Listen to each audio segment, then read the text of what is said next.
এবার আলোচনা পর্বে চলে যাব। আমাদের আজকের অনুষ্ঠানে প্রধান অতিথি হিসেবে উপস্থিত আছেন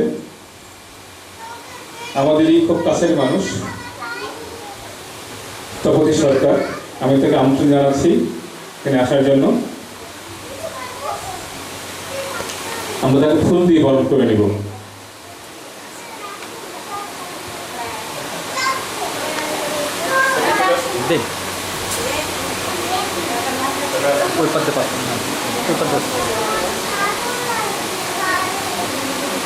ছবিগুলো যেন তোলা হয়। সাংবাদিক নাই।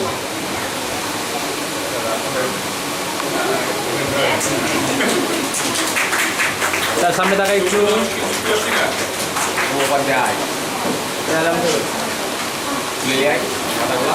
Thank you. জি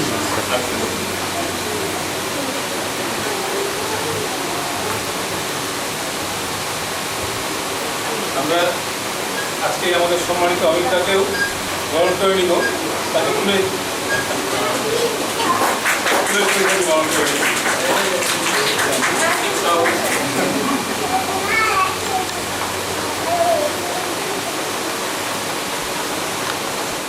সম্মাননা স্মারক তুলে দিচ্ছি আজকের অনুষ্ঠানের প্রধান অতিথি তপতি সরকারকে।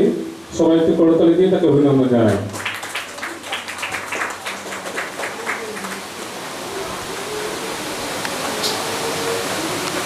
ধরে দেখবো স্যার।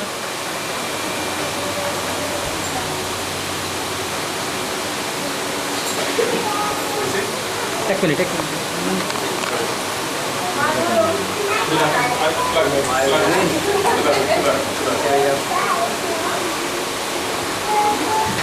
আমাদের দীর্ঘ চলার পথে আমাদের অমিতাভ চ্যাটার্জি তবলার মূর্ছনায় আমরা সত্যিই মোহিত। আজকে তার হাতে আমরা একটি সম্মাননা স্মারক তুলে দিব। আমরা এতে মনে করি যে আমরা সকলেই ধন্য হব তাকে সম্মাননা জানাতে পেরে। সবাই একটু করতালি।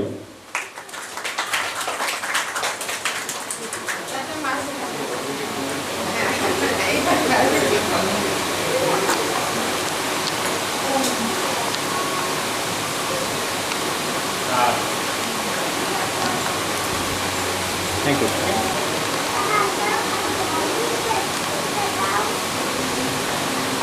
Thank you. আমাদের সম্মাননা প্রদানের পালা শেষ। এবার আমরা প্রধান অতিথির কাছে একটু মূল্যবান বক্তব্য শুনব। বক্তব্য নিয়ে আসছে তপতি সরকার।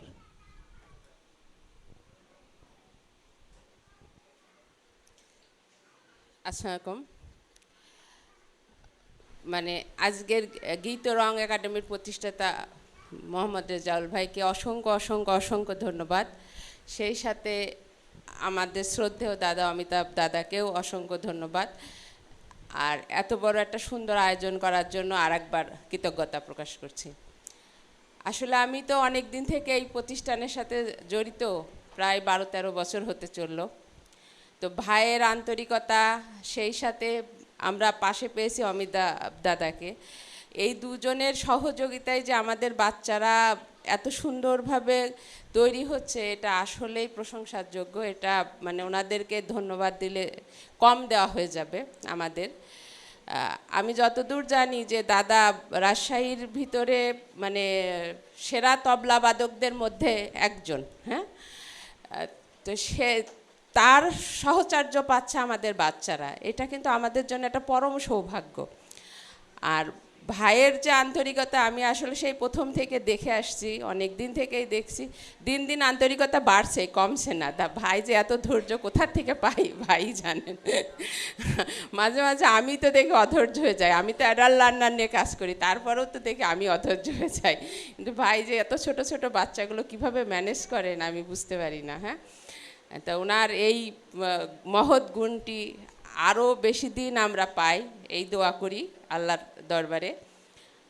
আর আমার সামনে যারা আমার সহযাত্রী, আমার ভাবিরা বা ভাইরা, আমি তো মানে দেখে আসছি যেটা, যে আসলে বাচ্চারা কি হয়, এই আমরা শুরু করি এই 9-10 আসার পরেই একটা ব্রেক ঘটে যায়। কারণ 9-10-এ যখন আসে তখন দেখা যাচ্ছে যে বাচ্চাদের একটা পড়ার চাপ বেড়ে যায়, ফলে এই জায়গাটায় তখন আমাদের ব্রেকটা এসে যায়। এই জায়গাটা যদি এই জায়গাটা আমরা ধরে রাখতে পারি তাহলে হয়তো বা তারা আরেকটু আগাবে, আরেকটু এগিয়ে যাবে। এবং সেই সাথে ভাইয়ের যে কষ্টটা এত দিন ধরে উনি যে শ্রম দিয়ে তৈরি করছেন এই পর্যন্ত নিয়ে আসছেন, সেইটা হয়তো একটু সার্থকতা থাকে।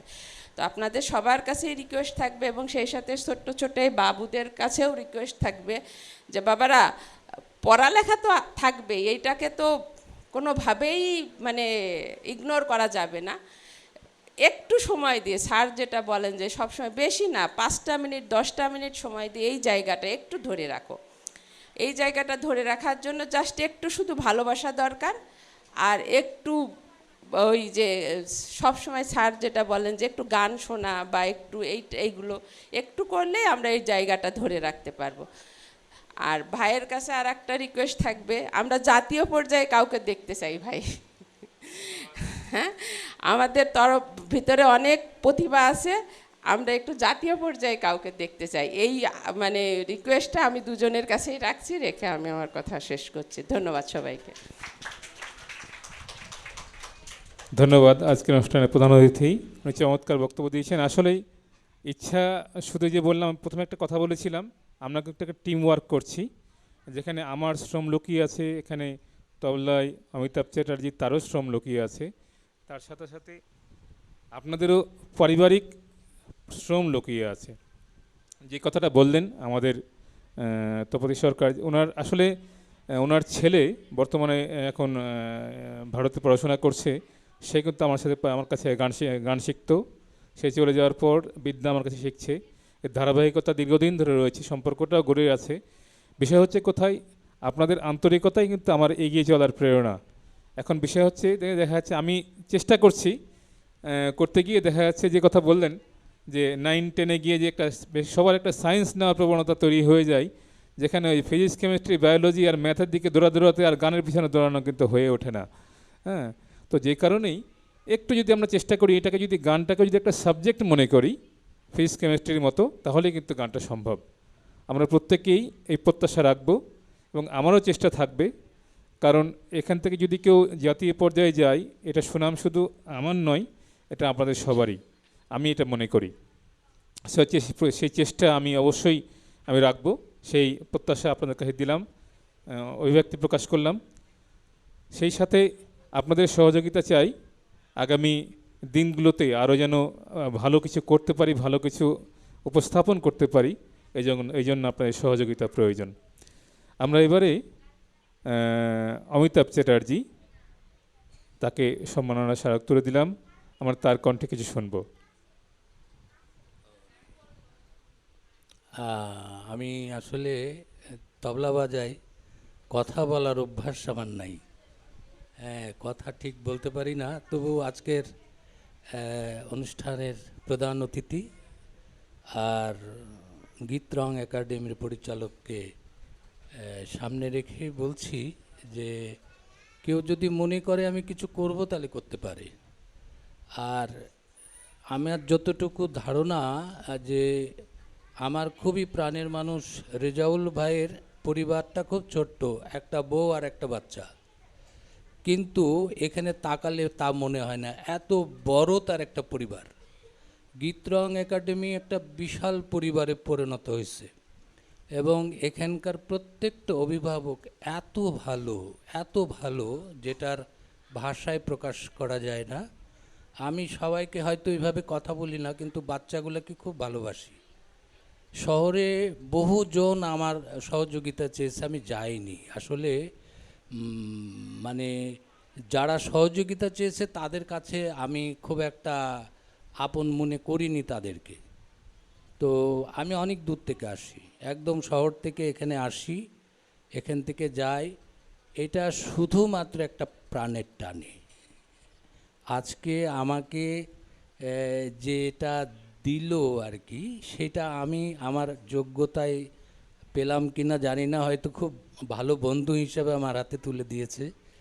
তবে গান বাজনার বিষয়টা যদি হয়, আমি রাজশাহী ইউনিভার্সিটিতে সোশিওলজিতে পড়তাম, কিন্তু আমার মন তবলার উপরে পড়ে থাকতো। পড়া শেষ করে আবার কলকাতায় গেছি, তবলার উপরে পড়াশোনা করে এসেছি, তবলাটা নিয়েই আছি। আর এই তবলা নিয়ে থাকার জন্য সরকারিভাবে আমি দিল্লি গেছি, রাজস্থান গেছি, আর খুব সম্প্রতি নরওয়ে, ডেনমার্ক, সুইডেন এই দেশগুলো থেকে ঘুরে এসেছি। তো এটা অনেকেই হয়তো অনেক বড় জায়গায় বসে থেকেও এই দেশগুলো সফর করতে পারে না। আমি পেরেছি এটা শুধু একটা জায়গায় লেগে থাকার জন্য। ওই দিদি বলল এখান থেকে জাতীয় পর্যায়ে যেন যায়, এখানে সবার সেই সুযোগ আছে। একটু বসতে হবে আর বাড়িতে এটা একটু দেখতে হবে। সব তো আসলে টিচারেরা করিয়ে দিতে পারে না, হ্যাঁ, তাদেরকে বাসায় গান শোনাতে হবে।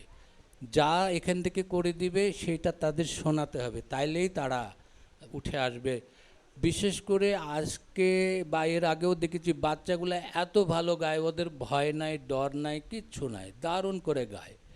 আর বড়গুলাও ধীরে ধীরে অনেক অনেক দূর চলে এসছে। আমি কারোরও নাম ধরছি না, কিন্তু কেউ কেউ তারা জানেও না কত ভালো গান গায়। হ্যাঁ, তো যাই হোক, সব কিছু মিলিয়ে দারুণ একটা পরিবার। আমি চাই এই পরিবারটা আরও সমৃদ্ধ হোক। আর প্রত্যেককে আমার ব্যক্তিগত জায়গার থেকে সবাইকে আমার প্রণাম। সবাই ভালো থাকবেন, সুস্থ থাকবেন। ধন্যবাদ আমাদের অমিতাভ চ্যাটার্জিকে। আমরা এবার একটু ফটো সেশন করব। ফটো সেশনের মধ্যে দিয়ে আমাদের অনুষ্ঠান শেষ হবে। আমাদের প্রধান অতিথির সাথে আমি অভিভাবকদের একটু ডাকছি। আমরা আগে অভিভাবকদের পর্ব শেষ করে তারপরে আমরা ছাত্রছাত্রীর পর্ব শুরু করব। পাঁচজন করে একটু অভিভাবক আসলে আমার জন্য ভালো হয় আর কি। রঙ্গিনী কত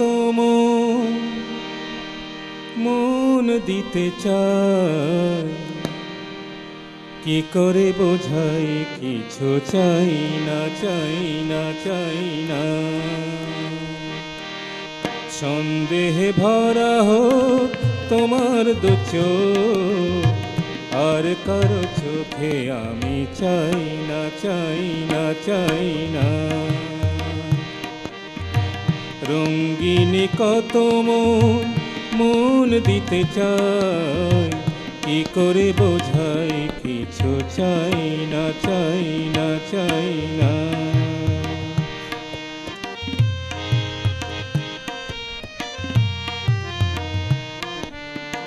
হাতে থাকবে মানা কাকনের ধার, ও হাতে দেখি তবু ভাগ্য আমার। হাতে থাকবে মানা কাকনের ধার, ও হাতে দেখি তবু ভাগ্য আমার।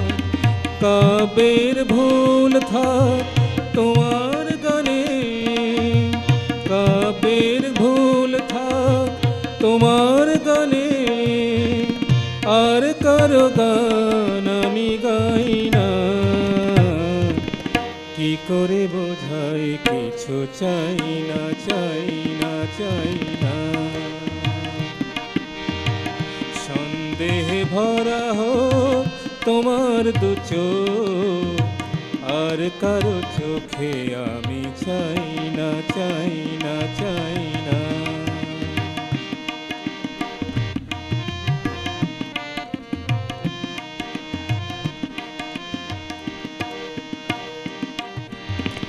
ঝলমল করে ওঠে কত চাঁদ মুখ, সূর্যের ধার করা রূপের আলোয়।